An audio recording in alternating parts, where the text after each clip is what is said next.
Hello everyone, it's Lottie from Cancer is a Lifestyle. So today for the Sunday Ramble, I thought I would do something a little bit different instead of doing the weekend review and I thought I would do the successes and failures of my 2019 year. So I'm going to be glancing over at my computer because I have them all written down here. So my biggest failure, and I would say probably my only failure this year, happens to be my blog.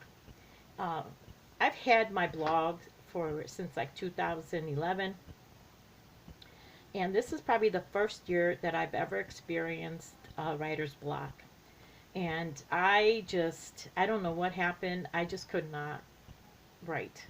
I would stare at the computer and a blank page, and I just could not form words. My mind was so scattered, and I think because of my other goals that I was so stressed out this year that I just could not concentrate on my blog. So, I started out the year really strong with a lot of readers, a lot of followers, and I ended up losing a few because of the fact that I just wasn't posting.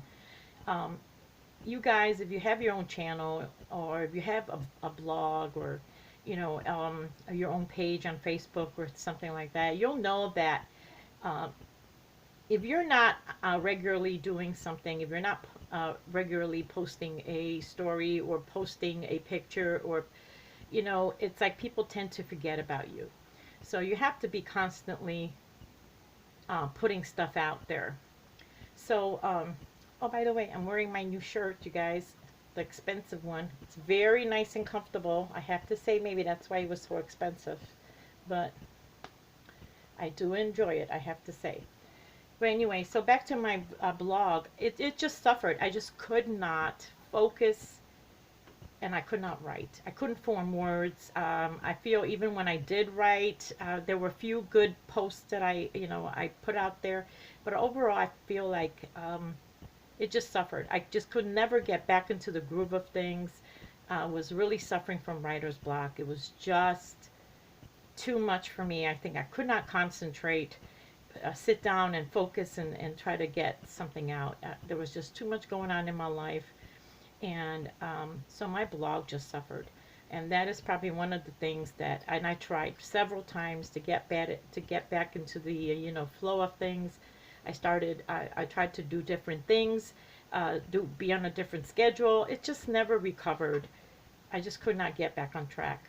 So that's going to be like a focus for me, because I enjoy writing a lot. It's very therapeutic for me, and so this is my one big failure this year, I feel. And I lost subscribers to my blog because of the fact that I wasn't putting stuff out, and so nothing to read, they forget about you.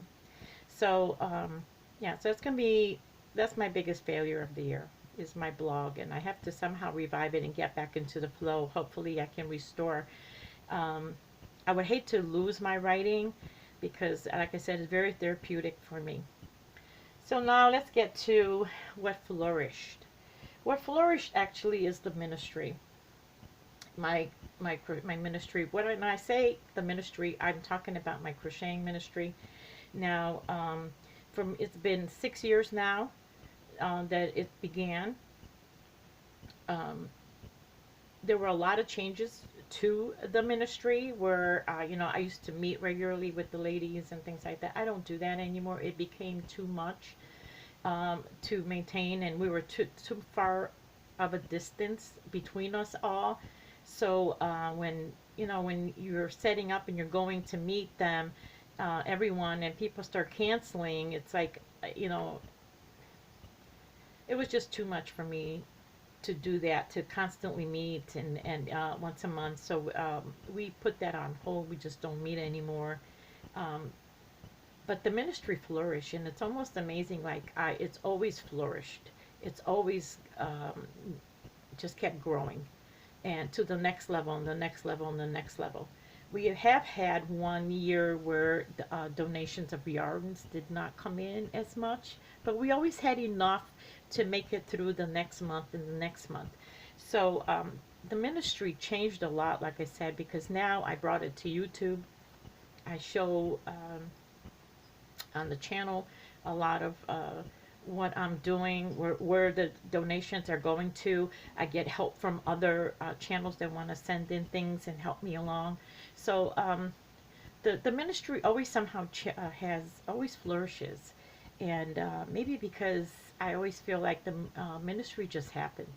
It's not something that I formed really. Even though I'm here, I may be behind the scenes, but it's not something that I thought of. It just happened.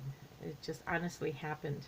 So the ministry flourished, and it keeps flourishing. This is probably one of our best years for donations ever, and I feel like we are just continuously expanding and sending out more and more items to different charities, and the exposure. How's that? So the ministry really, I feel like the ministry is constantly changing, and it's changing for the better. I like where it's going right now, and so, and honestly, it probably is requires the most of my time is the ministry, because not only do I have to shop for the yarn, I'm always looking for deals for, I'm going to the thrift stores, I'm going to the garage sales, I'm like looking in ads, I'm looking for any kind of I'm clipping coupons, I'm looking at all that. I'm also making the items, I'm looking for charities, I'm washing all the items, I'm packaging them up, I'm going to the post office, or I'm delivering them. It just takes up a lot of my time probably, but it's the most enjoyable of all of them. My time may be so consuming. I mean, everything consumes me so much. My time is so precious to me because I have so little of it. But all the things that I do, I enjoy so much that I cannot even think about taking something out, because it gives me so much pleasure to do all of them. I love to write. I love to do the ministry. Even now, there is chaos in my room where I'm packing. I have boxes where I'm packing them, and I'm separating, just finished washing, and I'm trying to get another package out. Go to the post office tomorrow, but I enjoy it. I love it. I love that whole.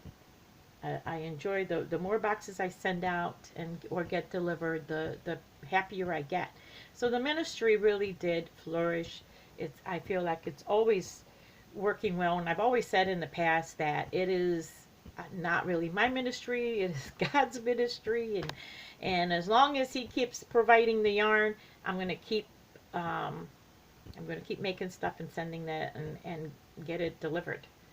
So that's that. Now let's see. Now the main goal that I set for myself this year was to be financially free. That I believe turned out almost like 50-50 midway through the year. And I think I chose the word aggressive. And I definitely kind of regret calling it aggressive, because I feel like whatever we choose for ourselves for the year to do, I feel like it gets sent our way. So I said aggressive, and it has been probably one of the most productive and busiest times of the year ever, of any years in the past, where I've worked such insane amount of hours. I mean, yeah, it was really aggressive, where I was like working 7 days straight, continuously, 10-hour days. I mean, it was crazy, and I know it's not over yet. So for the new year, I'm going to be a lot more selective in what word I choose, because I don't want it to be like that. I don't want it to, because if I choose aggressiveness, it sure was aggressive, and I became so stressed out this year over everything that was going on. And so financially, I feel like we have met a lot of our goals. I said it was 50-50, but now at the end of the year, I feel it's more like maybe 25-75, 75 being good, and 25 being that I didn't quite meet the requirement of being financially 100% debt free, but I am so close to it. I'm just like so close to it that I feel has been very productive in that area, but I didn't meet it. So it's like, how do I, but it took a lot of work. It was just crazy.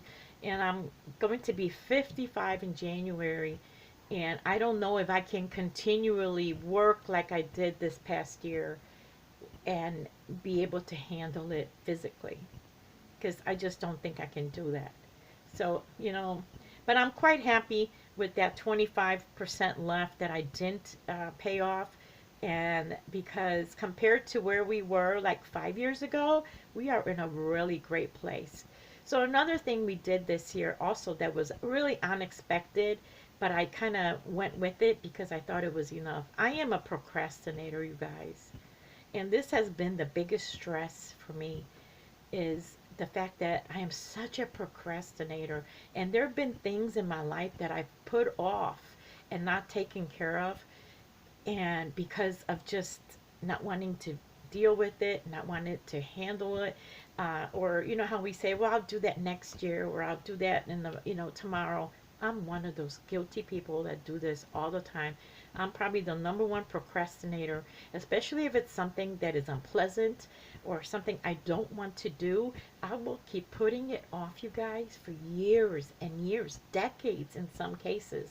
So this year, I basically said no more, and I am going to wipe the slate clean and get everything done that I've procrastinated the entire year. And I did. I really did. You guys, there's only one more thing I would like to do, and that is do a DNR for myself. But I think that is pretty simple.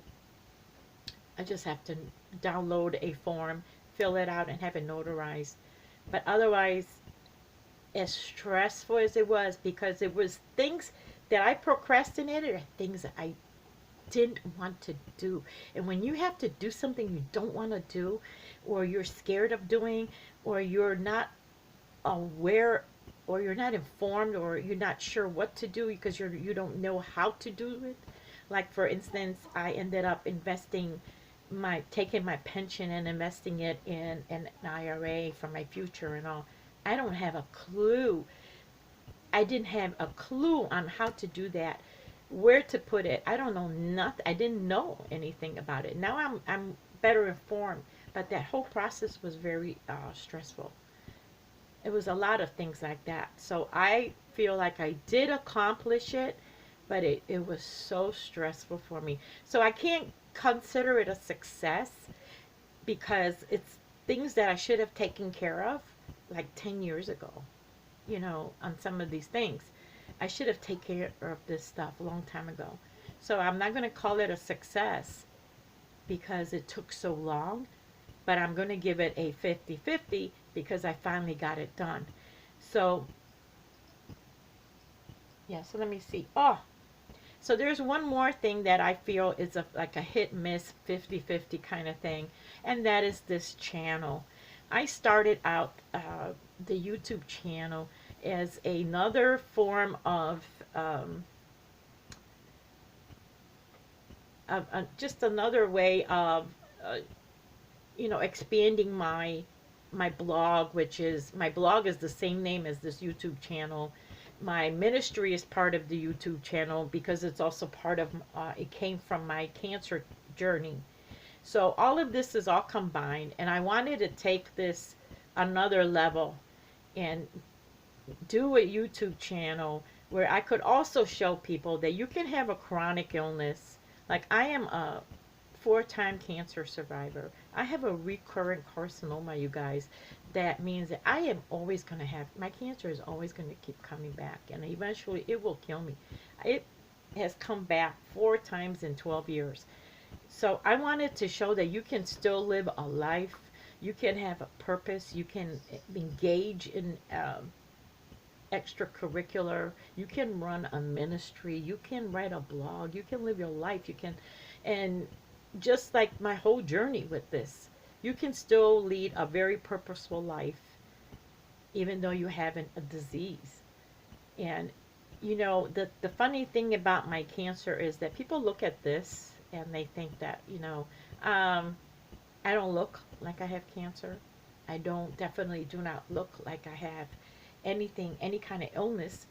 Um, and I get this a lot, even when I'm going through a treatment. I don't look like I'm going through a treatment. Sometimes I lose my hair, sometimes it thins out, but otherwise, I don't. You wouldn't be able to tell that I am going through um, cancer treatment again. Again, I say you can't tell just by looking at me, except the first time. So you'd be surprised, especially when I started my chronic illness group on Facebook, how many people that I went to work with, or that I knew via social media, or I knew from my church, or I knew in my like my friends that had a chronic illness that I knew nothing about.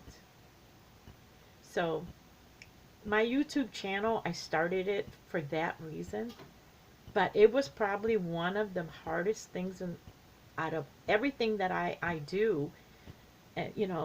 My blog was easier, and my chronic illness and my ministry, I had no problems with any of them. It just kind of flourished. It happened. But my YouTube channel took so much work, and it is still continuing to be so much work. I have such a huge respect for people who have large channels out there, or people that post on a daily basis, because it requires so much work. And I'm still not anywhere near as to the quality that I would wish I had here. So I still have like 100 other things I need to learn about it. So my 1 year on Facebook, on YouTube, it's like a hit and miss, you guys, because I don't consider it a success, but I don't consider it a miss. So let's see, where am I?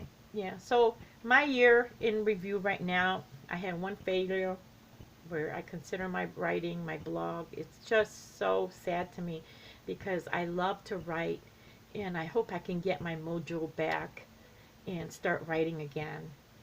And my ministry is a success. It's always been a success. It just flourishes. I That was a huge success. And my other hit and misses, 50-50, my financial goal, my YouTube channel, and what else did I say? And my personal procrastination goals, I'm considering them all 50-50. So I think I did pretty okay. But even though I had maybe only one failure, it's a failure that I'm really sorry to, even though it was just one, but because it's such a huge part of my therapy and my recovery and of who I am, because I've always considered myself very expressive with the written word, whereas I struggle verbally to express what I feel. So I would hate to lose that. So these are just my successes and failures of this year. I would like to encourage all of you to do that, even if you don't put it out there, but kind of just look back and, kind of rate your year. And, don't be, and I'm not being hard on myself, I'm being very realistic, because for things to change and to actually be better, we have to kind of look at ourselves through the mirror and see what's reflected. So we have to be honest with each other. We have to be honest about myself. So when I look in the mirror, I have to be honest about what worked and what did not work, and what I need to address. So when I say a failure, I don't need anyone to be like, patting me on the back. I'm not looking for sympathy. I'm just trying to better myself, and whatever I failed at, I want to better it for next year. I want to change it. And that's the only way that I can think of is I need to look at it realistically and analyze what went wrong and change it up. Because change is good, you guys. We need change in our lives, because change is something that we're continually growing. And if there's no change in your life, you're not growing. You're not going anywhere. You're just stale. You're lukewarm. and you don't want to be lukewarm. So I just encourage all of you to do a success and failures of the year, even if you don't post it. Just for yourself, journal it or write it, or kind of, and use it in a positive way and not in a negative way to bring yourself down and into a depression or anything. It is always good to reflect and analyze and try to better yourself, and we can only do that if we are honest about ourselves. So thank you so much for watching and bearing with me on this different kind of a ramble, and I will see you guys tomorrow. Bye.